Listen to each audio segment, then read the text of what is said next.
And we're back with the second game of these Team THRLL Scouting Grounds. It is Team Series versus Beora. Jack, I can see you. Where are you, my man?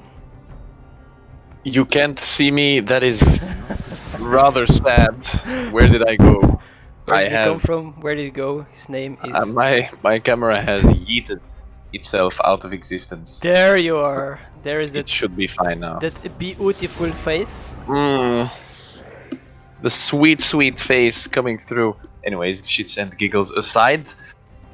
Bans, picks, draft phase coming in. We do see a Swain ban, which, by the way, is targeted versus Luller, who has been playing quite a lot of Swain, and clearly the red side does not like that. I'm so sad that they banned that. I would have loved to see Luller playing the Swain on the bot lane, totally messing with the assassins that Killakin can play as a Fizz, because of course Swain can just say Sonya and like an AD carry can't do that, so good that they want to take it out. So I'm feeling that it is to ease the life of Killakin a little bit, so he can at least assassinate an AD carry on the bot lane. So a Fizz or an Echo for him would not be a big surprise for me this game.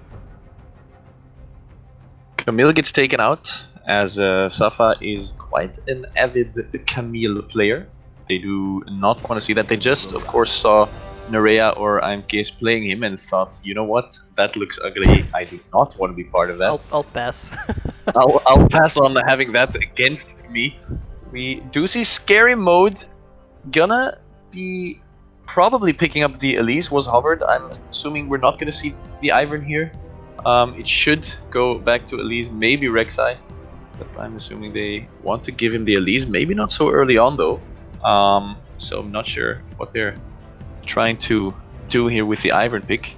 It does eventually go over to the Leona, so both the AD carry and the support on either side now picked, and assuming the bot laner is now going to be picked for red side, but they're hovering Veigar, so Veigar, somehow pretty scary to pick that early on, because of course he is quite susceptible to ganks, but in combination with the Leona would have been also a huge CC. Picking up the Kai'Sa, also one of Milan's more played champs these past games. A lot of burst, definitely late game if he can get there where he needs to be. And Samira just had a little bit of a nerf, of course, in the latest patch, because she was dominating that tiny bit much with all the lifesteal and the damage that he of course gets from being in melee range, because he is that AD carry assassin like pick that you can take. And to add a little bit more ability, they're gonna go for the Lilia, which is not really what I expected. I would have thought they would go for the Nidalee for Velia, but who knows, could be Lilia top lane. Could be Lilia top lane. I'm assuming it probably isn't.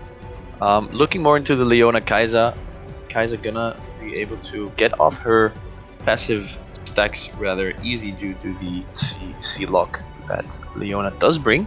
And we do have the Alistar Samira combination. I believe we saw that last week once or twice as well.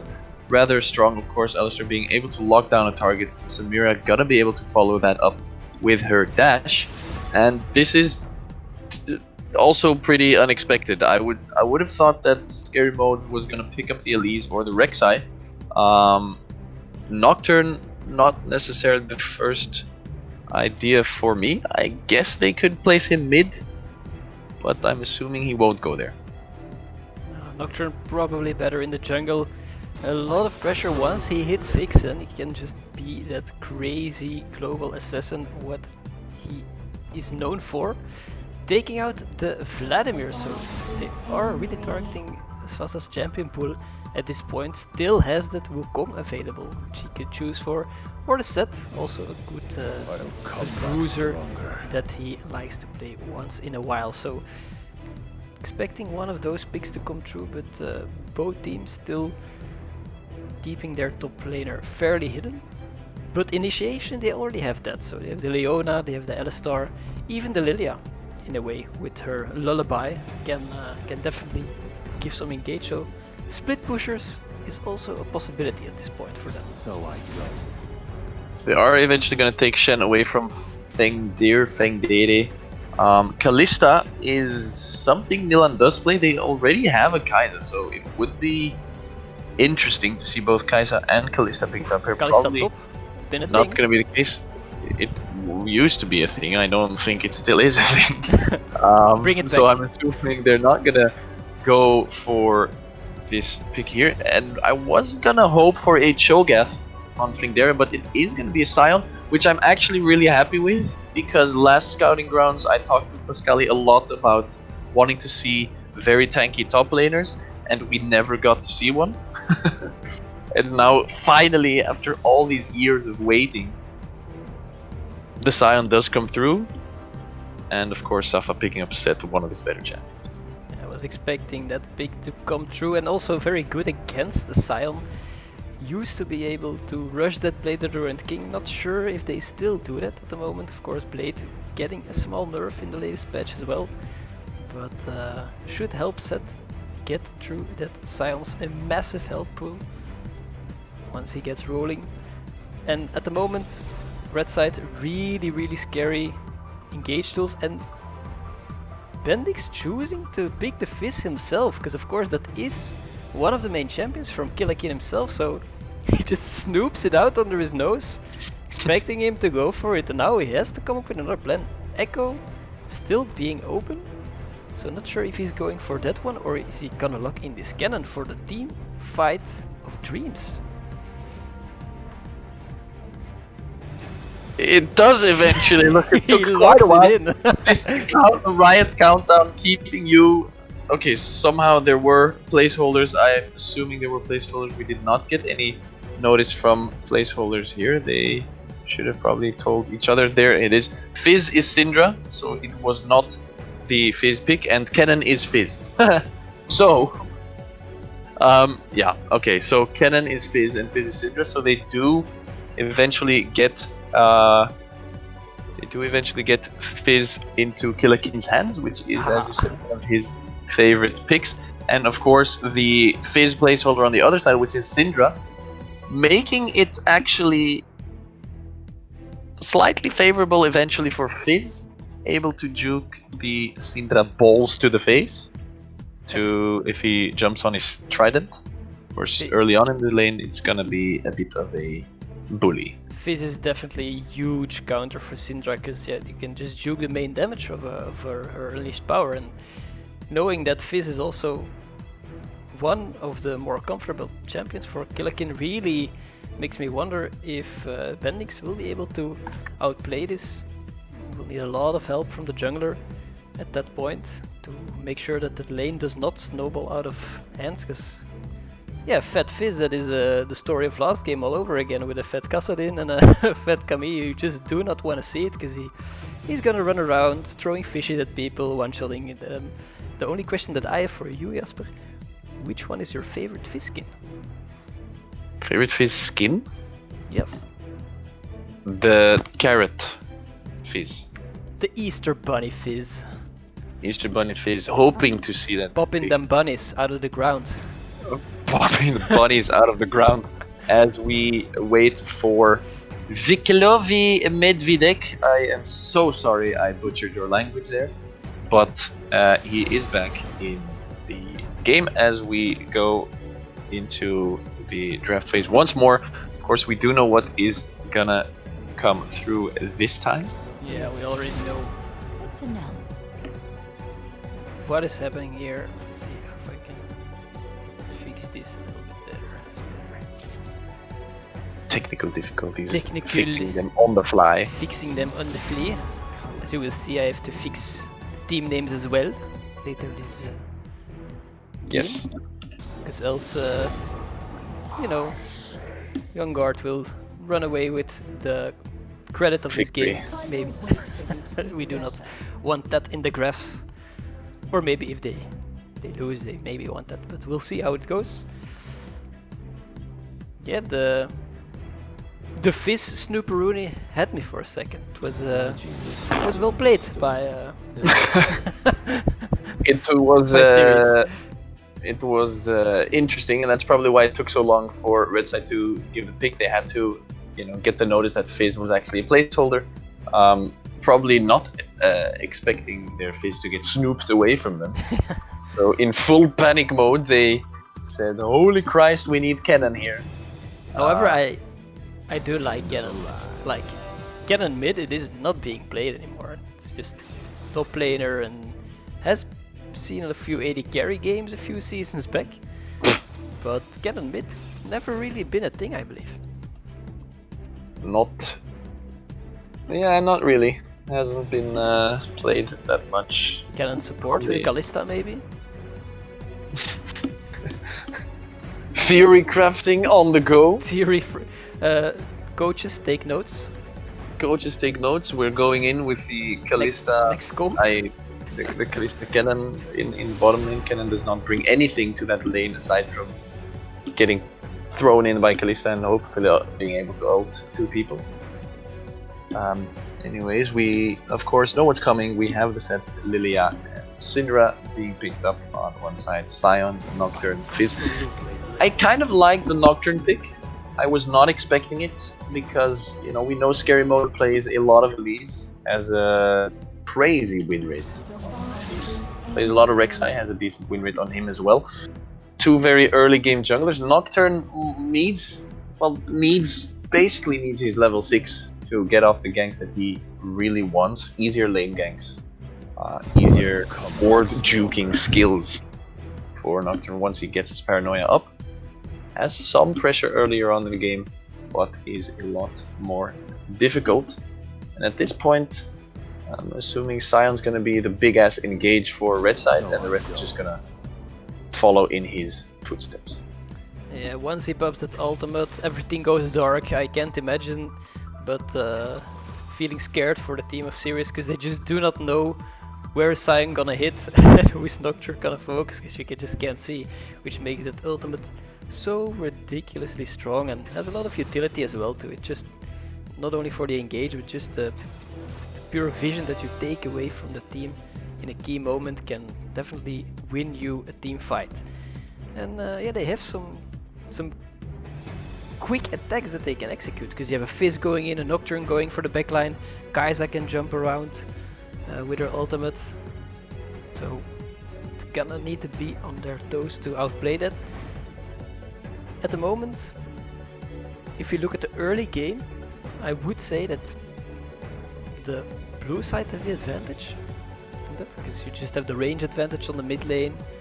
Lilia, not sure, does she clear faster than a Nocturne?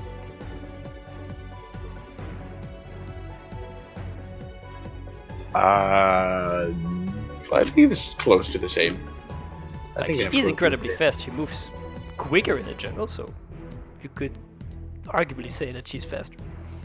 They have a similar wave clear or camp clear, jungle clear ability. Of course, the very, very big we're gonna run forwards into you comp on red side.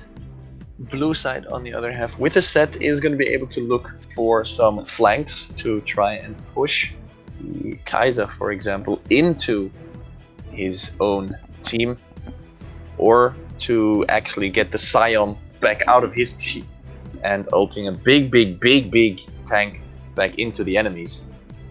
On the other side, there is quite some disengage on the hands of blue side. With the L-Star, he has the headbutt.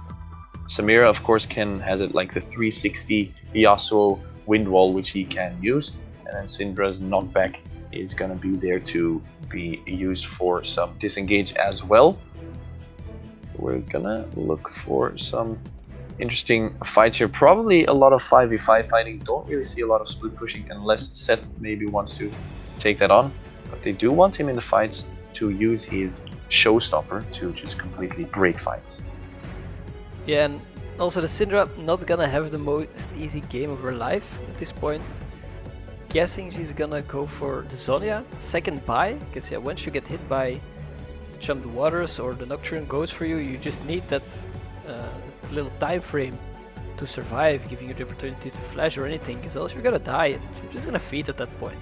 Because normally if Kilakin plays the Fizz as he should play him, because it's one of his best champions, there should be no way Bendix is gonna get a solo kill on that champion, pure kit wise, because he can juke your most important damage source.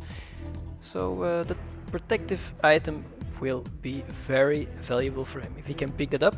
The only question is how many times will he have died by then, because yeah, they have a pretty heavy kill pressure on him with the Fizz Nocturne combo.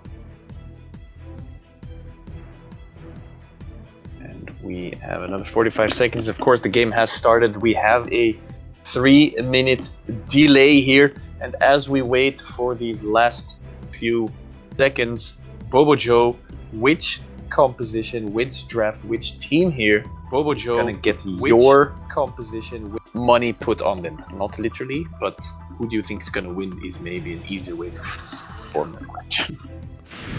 It's really hard to say, but if I have a gun against my head and they say choose, I would say I have to give it to the comp of Beora. You have these two really tanky frontliners. Go for those strong mythic items at this moment. You have the Fizz, who should have an advantage against their mid laner, and of course the Global from the Nocturne. I think they have the advantage here, pure comp wise, but of course everything depends on how that early game goes, who is able to make that snowball running and get there at the right time. So definitely not a given thing, but I feel like they have the advantage to take this game out. Well, we are in this loading screen of the second game of Scouting Grounds today, 27th of November of the worst year in the history of mankind. We don't really see a lot of crazy runes or masteries here. They all look fairly standard to me. Have of course the Phasers Alistair, which is a very fun one to me, but we've seen it a lot before. And for the rest, it all seems very standard, very normal. No crazy things like Predator Galio, which still baffles me as to why he picked that. But you know, they're the pros, we're not, so I guess he was right. Well, he did make the one play though, so he can't say it wasn't useful in any way. Like, he got the swaggy kill with the see you later escape. It was pretty well played. So for those style points, he may pick it again. Let's see. We are on the Rift, ladies and gentlemen. A lot of pings coming out here. Red side pinging huge on my way pings to the top side. Tribush, as blue side is gonna look in for a early invade here. Sion gonna have to look out just a tad. Gonna probably get spotted here by Lilia and co. Not gonna get picked up. The red side just playing it safe in these early stages. As said in the last game, we are watching on our own spectator client, so just a quick sync check before we head further into the game. So I am at 1 minute now. 1 minute, 1, 2, 3. Are you with me? And I'm with you. See, that is amazing. I'm so glad to have you here. Second game of the Scouting Ground. Thanks Team THRLL for having us here to cast these games today. And yeah, after game 1 being pretty one-sided for the team of Vanguard, let's see if seerees and Beora can match each other better and maybe give us a little banger of a game.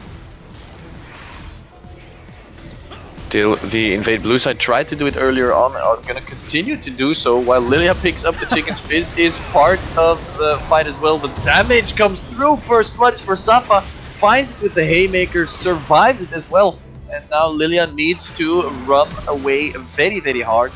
Well, She Safa is fast. gonna try and look to come back into this fight. She is really fast. with the prancing Bambi feat. And the early game goes in favor of blue side, first kill. Yeah, in two ways, because they get the kill and they get the buff from Nocturne, so it's a really, really huge play to start this game off. A little bit extra money in the pocket of a set, so still wondering what he will be buying as his first item. Will it still be the Bladed Ruined King, or will he go for his mythic item? And Kilakin, as expected, having to eat some balls in the lane in the first minutes of the game. Yes, of course, very, very much to be expected. Fizz in the early stage of the game gonna lose the lane, gonna have to give up some farm as well. The ranged versus melee matchup not gonna be in his favor here. While Zafa did pick up the first kill of the game, but is behind in experience rather early, of course, due to Sion. Able to push that lane a bit quicker than Set is able to. Quite a lot of damage there. Does not have Electrocute, could have been enough. Also not the Ignite.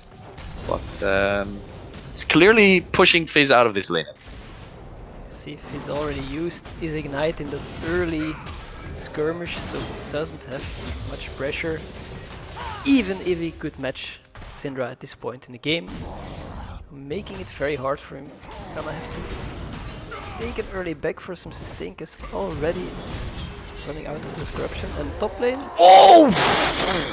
Set finding the closest kill I've ever seen. I was sure he was going down, but he found the face breaker last second to pick up the kill onto Sion. Now it's a 0-2-0 Sion facing a lane that Set should be fine in regardless. And with a 2 kills advantage and 9 farm, it's gonna get very, very difficult for our buddy thing there in top lane, as bottom lane just farms it out versus each other. I'm just imagining Zafa with the face breaker ripping out the mechanical jaw of the Sion with that last face breaker to turn it around, getting the 2-0 and fight in the mid lane here.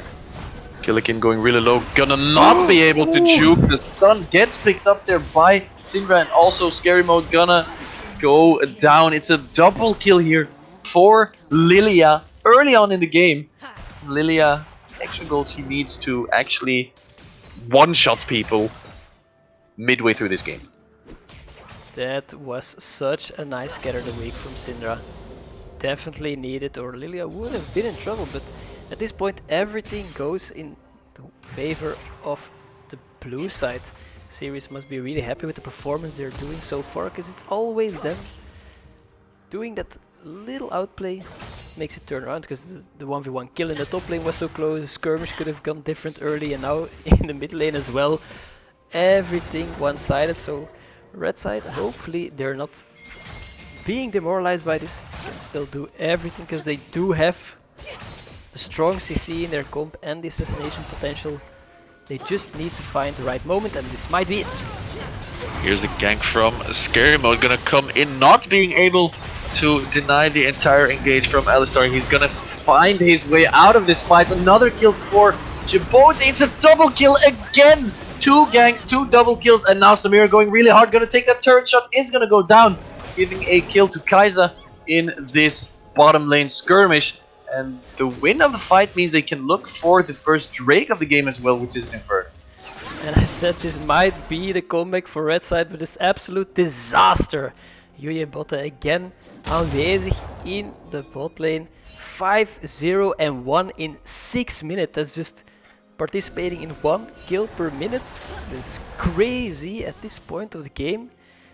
Yeeting away the first buff, Nocturne as well. And you can see the level difference. Lilia level 6 against the level 3.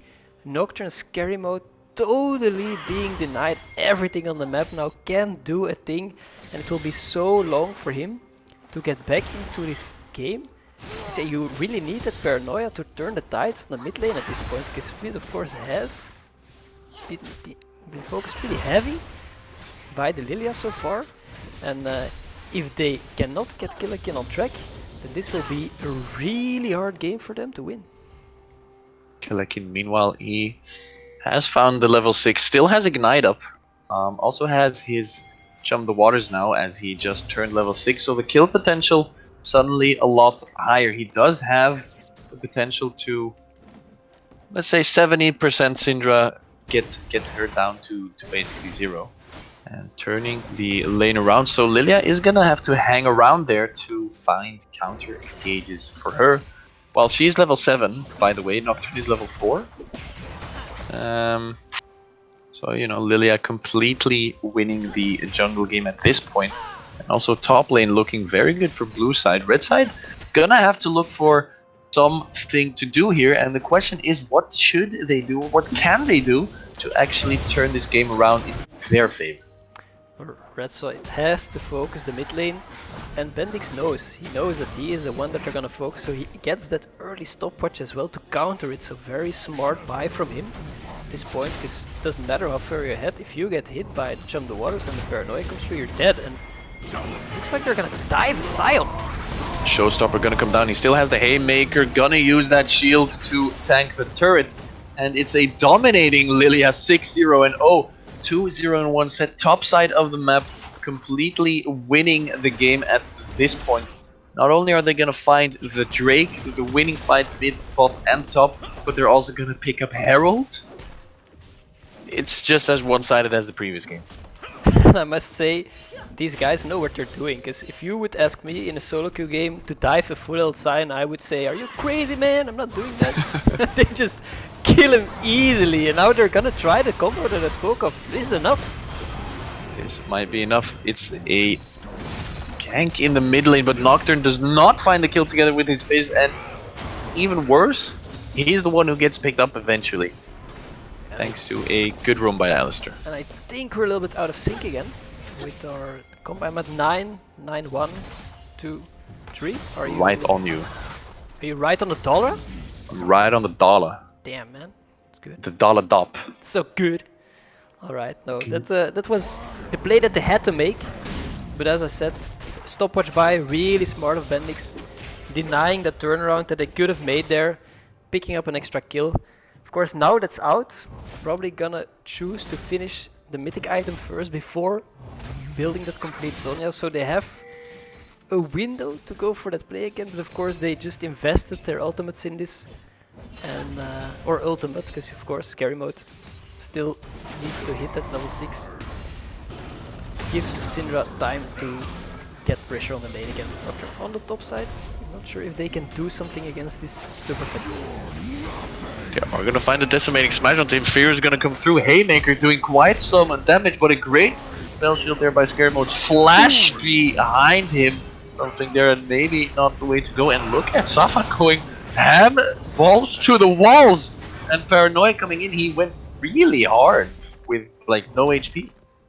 Yeah, super good that he committed for that, because I thought when Feng there flashed in, oh, he's never gonna get him, but it was enough with eventually the level 6 of Scary Mode, giving him a kill, and maybe that's what the Nocturne needs to get in this game. Every time that Paranoia is up, he needs to be making plays and making sure that it counts, because that's what they need to get back in this game. They're more than 3k gold behind now, so waiting for a miracle to happen is not gonna work. They need to do it themselves, and they have the champions for it, so it's anyone's game, even though it's 9 versus 2 at this point. Anyone gamer seems like a really strange thing to say at this point, but it's very early in the game. We're 11 minutes in. A lot can happen. Mistakes can be capitalized on. Mistakes, of course, can be made. As Sion is gonna look for a kill with his mid laner onto the Syndra is gonna be found. Not only the Sion ult, but of course the Chum the Waters gets thrown out there. Now Fizz is in a bit of a pickle, as they are going to give the kill away to Lilia again. Samira using her ultimate here in the river. Now the rest of blue side is going to join in on the fight. Look at the damage! Hello Lilia, finds double kill with a triple kill! This is a Lilia one-man show, finding kill after kill. Team just following up, setting up the kills for her. It's a 9-0-1 Lilia at this point. What do you do if you're red team? What do you do at this point? You run away far and fast from that Bambi, because you just do not want to face her. Going for Night Harvester as well, so she puts so much immediate burst damage on those different targets. Really scary to face off against. Also the ring. What is the ring called for the Magi's? Do you know it? Dark Seal. The Dark Seal. 10 stacks. Not bad, I would say, on 12 minutes. So they definitely can fight when she is around. They need to use the Nocturne ult on the part of the map where there is no Bambi. That is what you want to do. And then you can get some picks, get some kills, because the initial play was good on the mid lane. They hit the Chum the Waters on the target that has no flash, no Sonya available. Sion just running through full baseball mode, going ham. And there they go. This is what they need to do. Chum the Waters misses, but of course it's a zoning ult, as you always do with Fizz. If you miss, you call the zoning ult. It is going to be a kill for him. But eventually it looks like Nocturne does go down a little bit too deep on the turret there. It's a 1-for-1 trade in mid lane. I'd still call it worth, because you want kills on the Fizz. He is the guy that needs to be able to one-shot people. And when you're 12-3, to make it 13-4 is still progress. That's what I call progress.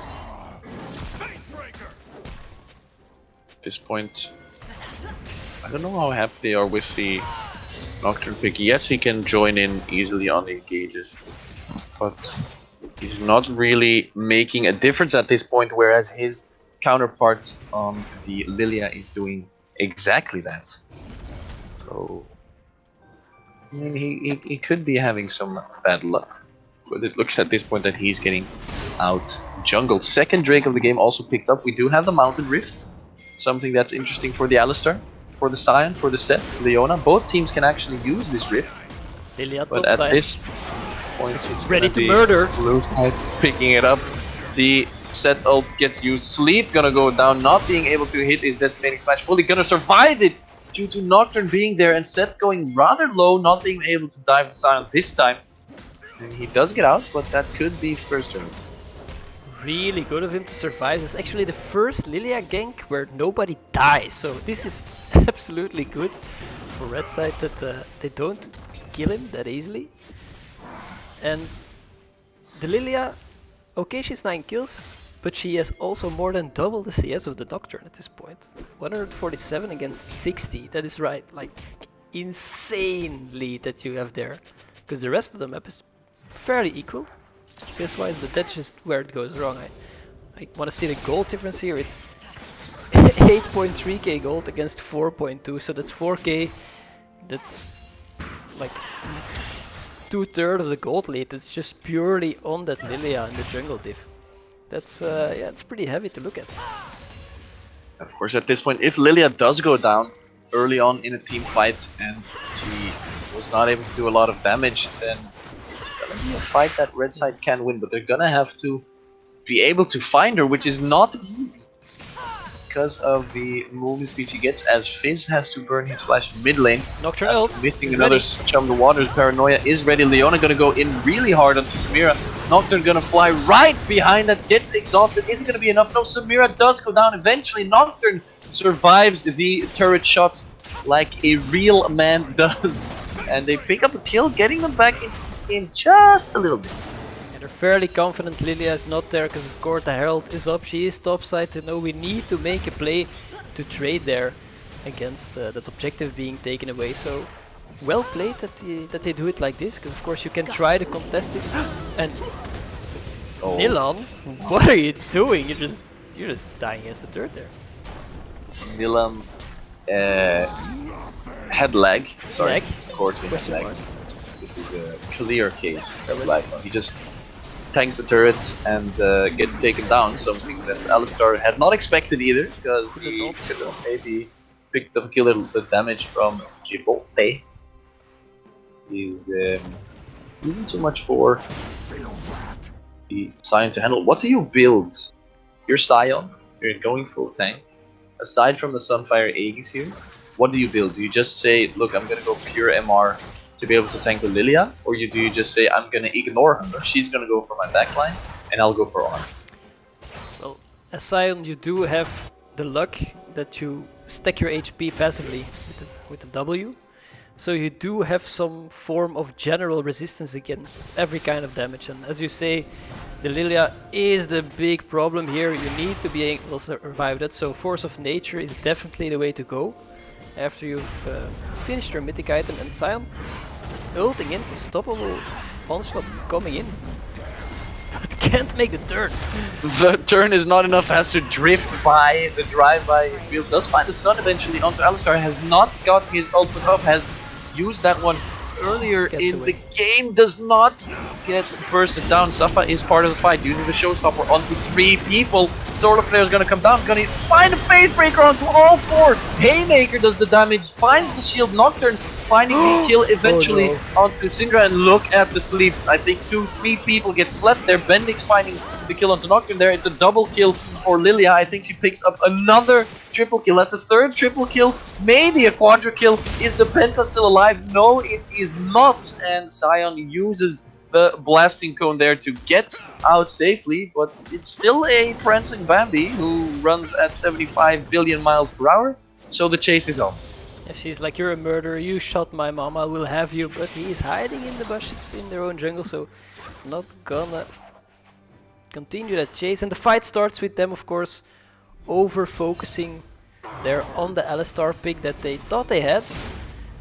But even he gets away, and then the turnaround after everything has been used to chum the water goes wide again. So the Fizzle's not really sticking onto their targets as you would like to at this point. And there's key ultimate to hit, as well as there's a Sion ult who couldn't take the right turn there in the jungle, of course. No signs and everything. How can you go? It could be stress, could be lag. Lag. There's a couple different options as to why it's not 100% working for Killikin here on his famous Fizz already. Or maybe infamous. We'll see after this game which of the 2 he chooses, as he does get chased down again in the middle. Stun from Syndra, Scatter the Weak, not gonna hit. And it's already the 3rd Drake of the game that is looking to be taken down by blue side here. And red, do you want to contest this as red side, or you just do we want to give it up? What do we do? You want to give this one up. You can't fight if Lilia is there. She's 12-0. She's been carrying the whole game at this point. She's just snowballing so hard from that first fight, from being able to take the buff. And once she's there, you do not want to go. And Seth being totally caught out here. Can he escape this? He finds a very nice ultimate to get out of the Solar Flare. Look at the damage, not going to be enough. Gonna get CC'd enough, not finding the kill onto Nilan. Of course, we don't know what Nilan's planning now. He might run under the turret again to just give away the kill. Most likely not gonna happen. Set out of position, but that does give them a free turret in mid lane with this Herald play. Good pickup for the red side. That's what they need to do. A little bit sloppy as well of the blue side, because he's pushing so far. There's no one near him. Not enough vision as well. And they still have a good engage on red side. They have the Sion, they have the Leona, they have the Nocturne. They can get to you from really, really far away. So you need to respect it, even though you're so far ahead at this point. Also to mention, we have a Mountain Soul coming up for the blue side. Not really something they will excel with the most, like the Sion or the Leona, but you do have a set that is building quite tanky, so the pick that happened now probably would have turned out different if he had that shield and those extra stats, so might have been able to kill Nilan there. I think both teams at this point could benefit from the Mountain Soul. Of course, you have Sion and Leona on one side benefiting maybe a bit more, but as you said, Seth going for a pretty tanky build with the Sunfire Aegis, follows that up with the Titanic Hydra, so not only is he really hard to kill at this point, thanks to the Sunfire Aegis, which, as we all know, is a very strong item in this preseason, but he's also gone for the extra damage with the Titanic Hydra, so he's going to be able to basically 1v1 and maybe even 1v2 quite some people on red side. And at this point he's keeping up the split push. I'm just wondering if he's going to keep it up for a lot longer, or are they going to group? He will be able to take it and dish it out with those items. Red side trying to find that pick again. Syndra alone on the bot side, maybe that's where they can do something, but as long as they know where the Lilia is, they need to stay away from that cannon of a champion at this point.